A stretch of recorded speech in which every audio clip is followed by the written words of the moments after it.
Hello guys, kumusta po kayong lahat? Andito tayo ngayon sa ating manukan at titingnan natin kung ilan na yung naging itlog ng ating mga Rhode Island Red.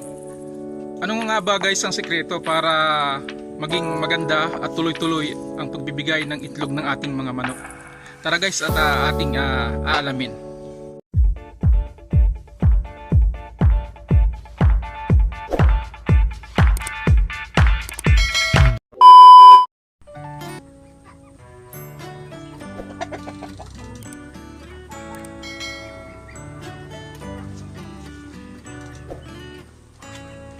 Ang itlog ng ating mga Rhode Island Red.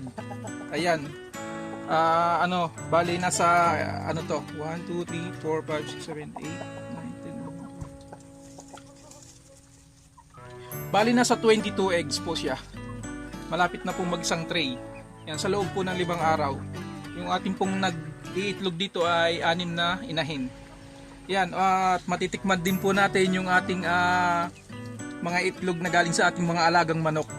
Yun lang guys, yung ating mga sekreto para tuloy-tuloy po yung pag-iitlog, tamang pagpapakain po, pagbibigay ng mga organic na pagkain, yung feeds po natin, hinahaluan po natin ng mais, tapos yung pong vitamins na ginagamit natin, yung pong egg 1000. Yun lang guys, salamat po sa inyong panonood. See you po sa sunod na vlog natin. Bye bye, ingat po.